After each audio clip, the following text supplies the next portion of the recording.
दोस्तों, यदि आप भी ग्रामीण बैंक में नौकरी का सपना देख रहे हैं तो इस वक्त आईबीपीएस आरआरबी की तरफ से 2025 में बम्पर पदों के लिए नोटिफिकेशन जारी कर दिया गया है।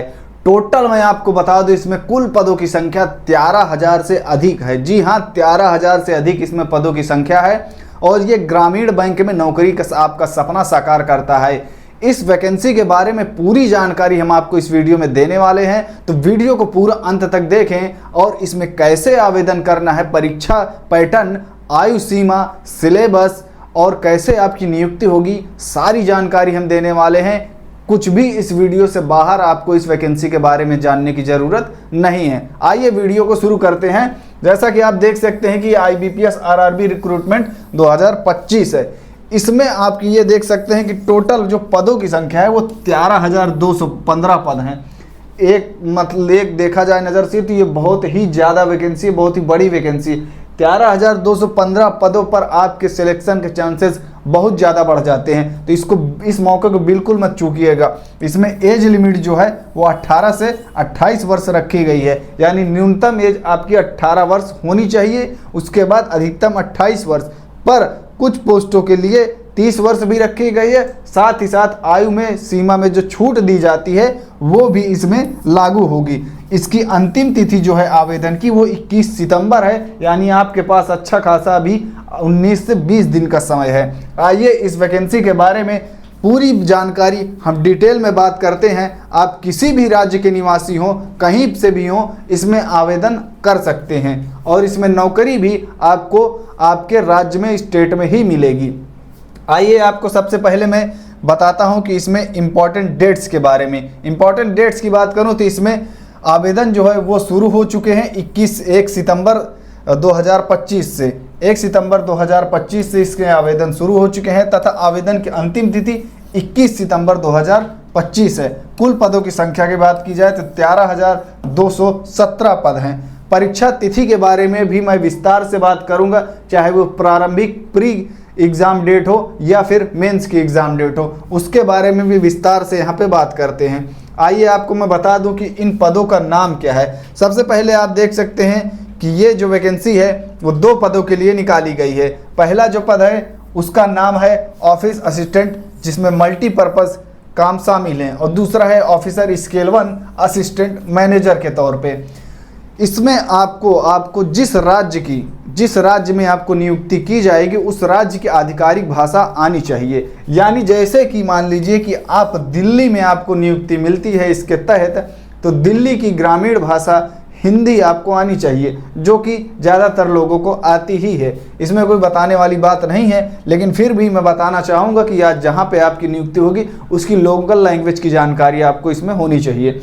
ऑफिस असिस्टेंट मल्टीपर्पज़ जो है, इसकी सैलरी की बात मैं अगर करूं तो बहुत ही बेहतरीन 35,000 तक की इसमें सैलरी दी जाती है, प्लस टीए, डीएपीए और अन्य जो भत्ते हैं सरकारी वो आपको दिए जाएंगे। असिस्टेंट मैनेजर स्केल 1 की जो तनख्वाह है, इसकी तनख्वाह कंपेयर टू ऑफिस असिस्टेंट और ज़्यादा और बेहतरीन है। 60,000 रुपये तक इसमें तनख्वाह दी जाएगी और प्लस भत्ते उत्ते मिला के मान के चलिए कि बहुत ही अच्छी खासी सैलरी इसमें दी जा रही। 60,000 रुपये एक अच्छा खासा अमाउंट होता है जिसको आप सुकून से खर्चा कर सकते हैं।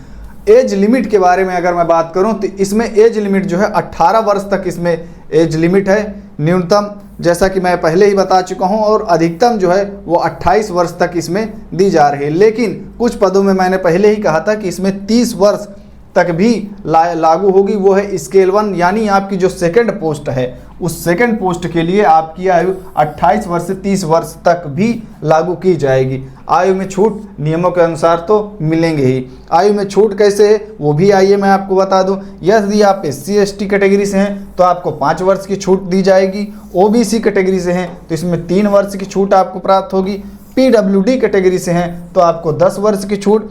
एक्स सर्विसमैन हैं यदि आप तो इसमें 5 वर्ष की छूट मिलेगी, और विडो या डाइवोर्स्ड वुमेन हैं तो आप 9 वर्ष तक इसमें छूट पाएंगे। यानी यदि आपकी अधिकतम उम्र 28 वर्ष है और आप PWD कोटे से आते हैं तो आपको 38 वर्ष तक इसमें आवेदन करने के लिए छूट प्रदान की जाएगी। आइए मैं अन्य चीज़ों के बारे में बात करता हूं ताकि आपको बेहतरीन से बेहतरीन चीज़ें इसमें पता चल जाएं। बात करते हैं इसमें सिलेक्शन प्रोसेस के बारे में, जो कि आपके लिए जानना बहुत ही ज़्यादा ज़रूरी हो जाता है। सिलेक्शन प्रोसेस की यदि हम बात करते हैं इसमें, तो आप साफ साफ देख सकते हैं इसमें चयन प्रक्रिया आपकी पहले प्रारंभिक यानी प्री होगा, प्लस उसके बाद इसमें आपका मेंस होगा। मेंस होने के बाद आपका इंटरव्यू भी लिया जाएगा, लेकिन ये सिर्फ सेकंड स्टेज यानी सेकंड जो पद है स्केल 1 का, उसके लिए मात्र ली जाएगी। असिस्टेंट मैनेजर स्केल 1 का जो पद है मात्र उसके लिए आपको इंटरव्यू देना पड़ेगा। प्री और मेंस दोनों में होगा, प्री और मेंस इन दोनों में होगा, लेकिन असिस्टेंट मैनेजर स्केल 1 में मेंस के बाद आपका इंटरव्यू भी लिया जाएगा। तथा इसमें भाषा की जानकारी, जो मैंने पहले ही बताया कि लोकल लैंग्वेज की जानकारी भी आपके पास होनी चाहिए, उसकी भी जानकारी आपको यहाँ पे देखने को मिल सकती है। साथ ही साथ यदि आप इसमें आप देख सकते हैं कि परीक्षा की जो तिथियों के बारे में मैं बात कर रहा था, परीक्षा की तिथि के बारे में बात कर रहा हूं।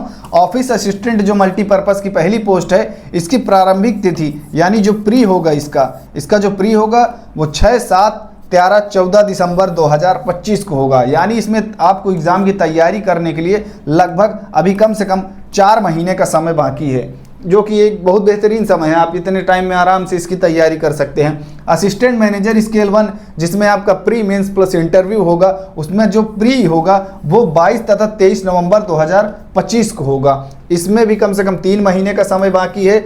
उसके बाद इन दोनों की जो मुख्य परीक्षाएं होगी, ऑफिस असिस्टेंट की जो मुख्य परीक्षा होगी, इसकी डेट मुख्य परीक्षा की अगले साल चली जा रही। मुख्य परीक्षा में थोड़ा सा टाइम लगेगा क्योंकि वैकेंसी बहुत ही बड़ी मात्रा में है, 13,000 प्लस वैकेंसी है, तो उस हिसाब से इसका मुख्य परीक्षा जो है प्री और मेंस के बाद कराने के लिए थोड़ा सा टाइम लगेगा। 1 फरवरी 2026 को ऑफिस असिस्टेंट की मेंस होगा, लेकिन असिस्टेंट मैनेजर का जो मेंस है वो इसी साल 28 दिसंबर 2025 में होगा। इसका बहुत जल्दी समाप्ति हो जाएगी। साथ ही साथ आइए मैं आपको थोड़ा सा सिलेबस के बारे में जानकारी दे देता हूँ। उसका थोड़ा सा ब्रॉड सिलेबस है और प्री और मेंस दोनों का है, इसलिए थोड़ा सा सिलेबस आपको समझना जरूरी हो जाता है। देख सकते हैं आप इसमें मैं ऑफिस असिस्टेंट जो पहली पोस्ट है, पहली पोस्ट के बारे में मैं आपको थोड़ी सी जानकारी दिए देता हूं। बाकी और जो जानकारी है आप इसके ऑफिशियल नोटिफिकेशन में जाकर खुद भी देख सकते हैं। लेकिन ऑफिस असिस्टेंट मल्टीपर्पज़ की जॉब है, उसमें आप देख सकते हैं कि जो प्री का है, ये प्री का मैं बता रहा हूं, ये प्री का जो है इसमें आपकी रीजनिंग, अंकगणितीय क्षमता 2 सब्जेक्ट से आपको क्वेश्चन पूछे जाएंगे। प्रश्नों की संख्या 40-40 होगी, यानी टोटल 80 प्रश्न के लिए 80 अधिकतम अंक, यानी एक प्रश्न के लिए 1 अंक निर्धारित किया गया है। अवधि आपको 25 मिनट इसमें मिलेगी। रीजनिंग में, अंकगणितीय क्षमता न्यूमेरिकल एबिलिटी में आपको 20 मिनट का समय दिया जाएगा, यानी टोटल 45 मिनट का समय आपको इसके प्री के लिए मिलेगा। बात करते हैं इसके मेंस के एग्ज़ाम की। ये जो होने वाला है प्री, आपका दोनों का प्री MCQ लेवल पर होगा, यानी ये MCQ वैकल्पिक होगा और मेंस एग्ज़ाम ऑब्जेक्टिव टाइप में होगा। मेंस एग्ज़ाम में आपके रीजनिंग, कंप्यूटर का ज्ञान होना चाहिए, सामान्य ज्ञान और अंग्रेजी विषय से क्वेश्चन पूछे जाएंगे। इसमें प्रश्नों की संख्या सभी में 40-40 होगी और इन 40 क्वेश्चन के बाद आप देख सकते हैं कि रीजनिंग में अधिकतम 50 अंक मिलेंगे, कंप्यूटर में 20, यानी एक जो क्वेश्चन होगा वो 1/, मतलब कि आधे नंबर का एक क्वेश्चन होगा। सामान्य ज्ञान देख सकते हैं कि एक क्वेश्चन 1 नंबर का होगा। अंग्रेजी में भी एक क्वेश्चन 1 नंबर का दिया जाएगा। 30 मिनट की इसमें अवधि मिलेगी। 15-15 मिनट की अवधि आपको कंप्यूटर और सामान्य ज्ञान में दी जाएगी तथा 30 मिनट की ही अवधि आपको अंग्रेजी भाषा के सॉल्व करने के लिए भी दी जाएगी। उसके बाद मैं बात करूं इसमें अन्य जो सब्जेक्ट हैं, सिर्फ 2 ही सब्जेक्ट नहीं, इसमें टोटल 5 सब्जेक्ट से आपको इसमें क्वेश्चन पूछे जाएंगे। अंग्रेजी आप देख चुके हैं। उसके बाद हिंदी और अंकगणितीय क्षमता यानी न्यूमेरिकल एबिलिटी, इसमें भी 40-40 क्वेश्चन पूछे जाएंगे और 40 क्वेश्चन के लिए हिंदी में 40 ही अंक मिलेंगे और इंग्लिश जो अंकगणितीय क्षमता है न्यूमेरिकल एबिलिटी, इसमें 40 क्वेश्चन के लिए 50 अंक मिलेंगे। 30 मिनट का समय इसमें भी मिलेगा। टोटल आपकी अवधि की बात की जाए तो 120 मिनट, यानी आपको 2 घंटे का समय दिया जाएगा इस मेंस के एग्ज़ाम को सॉल्व करने के लिए। इस परीक्षा पैटर्न तथा अन्य चीज़ों की आप जानकारी, इसके आप नोटिफिकेशन भी जो है उसको देखकर भी जान सकते हैं। साथ ही साथ मैं आपको अब आगे चीज़ें बताए देता हूं कि इसमें आपको एप्लीकेशन फ़ीस कितनी लगेगी, जो कि सबसे ज़रूरी चीज़ हो जाती है। एप्लीकेशन फ़ीस की बात करें आप यहाँ पे, तो जनरल, ओबीसी और ईडब्ल्यूएस कैटेगरी से यदि आप आते हैं तो इसमें एक अच्छा खासा अमाउंट 850 रुपये आपको पे करने होंगे। 850 रुपये का आवेदन शुल्क यहाँ से आपसे लिया जाएगा। और यदि आप SC ST या PWD कैटेगरी से आते हैं तो 175 रुपये लिया जाएगा। यानी जनरल, ओबीसी और EWS के कैटेगरी वालों को थोड़ा सा अपनी जेब ढीली करनी पड़ेगी। 850 रुपये, लेकिन यह है कि वैकेंसी भी बहुत अच्छी है और सैलरी भी आप देख ही चुके हैं कि सैलरी कितनी अच्छी है। ये ग्रामीण बैंक की तरफ से निकाला गया है, तो यानी जाहिर सी बात है कि इसमें आपको ग्रामीण बैंकों में नौकरी मिलेगी। ग्रामीण बैंकों में आपको इसमें नौकरी मिलेगी। तो आपको ये भी नहीं कि बहुत ज़्यादा इसमें खर्चा पानी जो है वो करना पड़ेगा। शहरों में अगर नौकरी मिलती है तो शहरों में और ज़्यादा खर्चे बढ़ जाते हैं, रूम रेंट वगैरह और बहुत चीज़ें। लेकिन जब आपको ग्रामीण लेवल पर नौकरी मिलती है तो फिर आपके खर्चे थोड़े काफ़ी कम हो जाते हैं और सैलरी जैसे इस हिसाब से उस हिसाब से इसमें अच्छी खासी आपको तनख्वाह दी जा रही। तो एक बहुत ही अच्छे लेवल की वैकेंसी है।